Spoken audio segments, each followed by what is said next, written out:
Two be honest ভাই, আমার মনে হয় ওয়ার্ল্ড সিরিজ না খেলে রেডক্স এবং রেড ক্লিপস এর বাড়ি আসা উচিত। এটা আমি এমনি এমনি বলতেছি না, অবশ্যই কারণ আছে, আর কারণটা খুবই কষ্টের কারণ। ভাই সারা বাংলাদেশ থেকে দুইটা টিম ইন্দোনেশিয়া গিয়েছে, বিদেশে গিয়েছে, বিদেশের মাটিকে দেশকে রিপ্রেজেন্ট করতে। বিদেশের মাটিতে দেশের পতাকা হাতে দেশকে রিপ্রেজেন্ট করছে ঠিকই, কিন্তু তাদের পকেট খালি, তাদের কোনো স্পন্সর নেই। এটা কি লজ্জা লাগে না? আমরা কি সারা জীবন ভুল জায়গায় টাকা ইনভেস্ট করলাম? ভাই ভিডিও বানাইতে যে আমার চোখ দিয়ে পানি আসতেছে না। তোমরা কি গাইস বুঝতে পারতেছো এটা কত বড় লজ্জার বিষয়? ভাই এত বড় gaming industry, $300 billion gaming industry, $189 billion esports market, আর সেই ই স্পোর্টস মার্কেটের লিডিং পজিশনে থাকে একটা গেম ফ্রি ফায়ার। এত বড় একটা মঞ্চে নিজের দেশকে রিপ্রেজেন্ট করতেছে যে দল, তাদেরকে স্পন্সর করার মতো কোনো ব্র্যান্ড নেই, কোনো মানুষ নেই। আমি একজন গেমিং ক্রিয়েটর হিসেবে এটা আমার জন্য লজ্জার বিষয়, তুমি একজন গেমিং কমিউনিটির অডিয়েন্স হিসেবে এটা তোমার জন্য একটা লজ্জার বিষয়। আমরা হিরো আলমের মুভি টাকা দিয়ে টিকিট কেটে দেখি, থটস অফ বিলালের মতো টিকটকারের বই কোটি কোটি মানুষ কিনতেছে। বড় বড় ব্র্যান্ড গুলো টিকটকার লাইলা মামুন, অপু ভাই আর জান্নাত তোয়ার পিছনে ছোটে, যারা ঠিক করে কথা বলতে পারে না অথচ অশ্লীল কন্টেন্ট বানায়, তাদের পিছনে ব্র্যান্ড গুলো টাকা নিয়ে দৌড়ায়। কিন্তু বাংলাদেশের ন্যাশনাল ফ্ল্যাগ হাতে যারা জার্সি পরে বিদেশে নামে, তাদের জার্সিতে নিজেদের ব্র্যান্ডের লোগো লাগাতে আমরা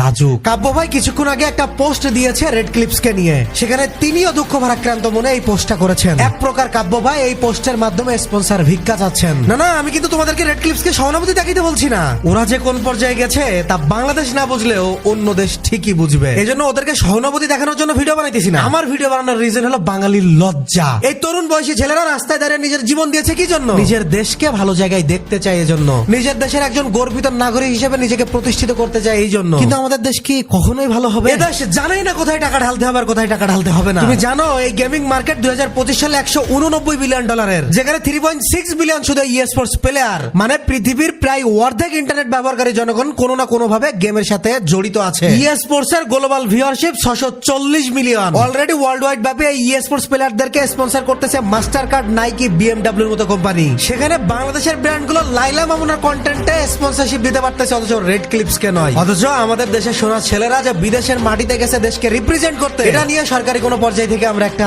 বিবৃতিও পাইনি।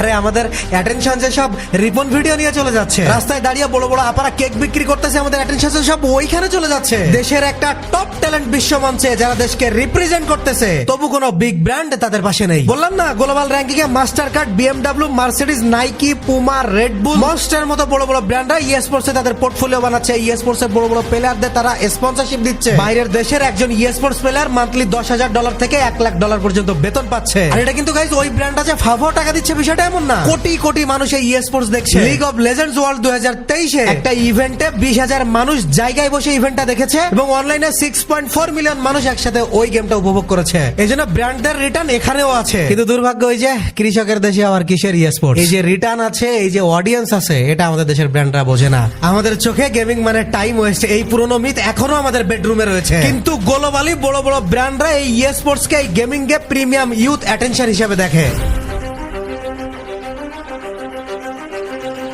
সিরিয়াসলি গাইজ ব্যাপক রাগ উঠে গেছে। কিন্তু এখন মুখ খুলে জোরে যদি একটা কথা বলতে চাই, সেকেন্ড চ্যানেলে একটা কন্টেন্ট বানাই, সাথে সাথে একদল এসে বলবে হেই ফ্রি ফায়ার তো ব্যান। মানে বাঙালির ভাই কপালটাই খারাপ। আজকে যদি রেড ক্লিপস রেডক্স বাংলাদেশের প্লেয়ার না হয়ে অন্য দেশের একটা স্পোর্টস প্লেয়ার হইতো, তোমরা কল্পনাও করতে পারো না ওদেরকে কি পরিমাণে সম্মান দেওয়া হইতো। আমার ভাই আজকে অনেক ক্ষোভ, কারণ আমার দেশের পতাকা নিয়ে যারা বিদেশে গেছে দেশকে রিপ্রেজেন্ট করতে, তাদের স্পন্সর নেই। শুনতে কেমন একটা লাগে না? মনে হয় না আমরা গেমিং ইন্ডাস্ট্রিতে কতটা পিছিয়ে আছি। আমাদের দেখে তো বাইরের মানুষরা হাসাহাসি করবে, আর অলরেডি হাসাহাসি করতেছেও। যেখানে বাইরের টিমের জার্সিতে দেখবা লোগোর অভাব নেই, ইভেন লোগো ঢোকানোর জায়গা নেই, সেখানে আমার দেশের সোনার সন্তানরা নিজের পকেটের টাকা খরচ করে জার্সি পরে নিজের পকেটের টাকা খরচ করে গেম খেলবে। এটা কিন্তু শুধুমাত্র টাকা খরচের বিষয় না, এটা হলো বাংলাদেশ ই স্পোর্টস কে কতটা ভ্যালু দেয় সেটার প্রমাণ।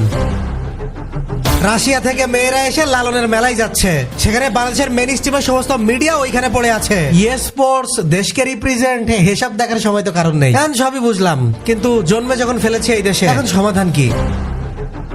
সমাধান আর কি দেবো বলো, নিজেই ক্ষোভে ফেটে পড়েছি। তারপরও আমার দিক থেকে যতটুকু করার, আমি তোমরা এই কয়েকটা অডিয়েন্স আছো, তোমাদের উদ্দেশ্যে বলি, তোমরা এটা নিয়ে হাইপ তৈরি করতে পারো। বিভিন্ন ফেসবুক পেজ, বিভিন্ন ইউটিউবে, বিভিন্ন প্ল্যাটফর্মে তোমরা এটা নিয়ে লেখালেখি করতে পারো। যারা কন্টেন্ট ক্রিয়েটর আছো তারা ভিডিও বানাইতে পারো যে এত বড় প্ল্যাটফর্ম আর এত বড় জায়গায় নিজের দেশকে যারা রিপ্রেজেন্ট করতে যাচ্ছে, যাদের হাতে বাংলাদেশের পতাকা, আজকে লাইলা মামুনের পিছনে পিছনে ব্র্যান্ডটা ঘুরে বেড়াইলেও এইরকম জায়গায় কোনো ব্র্যান্ড নেই তাদেরকে স্পন্সর করবে। এটা বাংলাদেশ গেমিং কমিউনিটির জন্য দুঃখজনক, এটা বাংলাদেশ গেমিং কমিউনিটির ইতিহাসের জন্য দুঃখজনক। দেখো একটু লেখালেখি করে অন্তত একটু ভিডিও টিডিও বানিয়ে সামহাও কোনো ভাবে বাংলাদেশের মেন স্ট্রিমে যে সমস্ত মিডিয়া গুলো আছে তাদের একটু দৃষ্টি আকর্ষণ করতে পারো কিনা। যদি তোমরা সবাই মিলে এটা নিয়ে কথা বলো, আমরা এই ভিডিওটা সব জায়গায় ছড়িয়ে দাও, ইভেন তোমরা নিজেরা এটা নিয়ে লিখতে পারো, তাহলে বাংলাদেশের মেন স্ট্রিমে যে মিডিয়া গুলো আছে তাদের অবশ্যই চোখে পড়বে। তারা যখন নিউজ কভার করবে ইনশাল্লাহ অবশ্যই তারা স্পন্সর পাবে। তবে হ্যাঁ, আমার এই ভিডিও ছড়াই দেওয়ার আগে, এই ভিডিও শেয়ার করার আগে বা এই লড়াইয়ের আগে তোমাদেরকে একটা কথা ক্লিয়ারলি বলে রাখি, আমরা কিন্তু শুধুমাত্র ওদের স্পন্সর পাওয়ার জন্য এই লড়াইয়ে নামছি না। আমাদের এই লড়াই বাংলাদেশ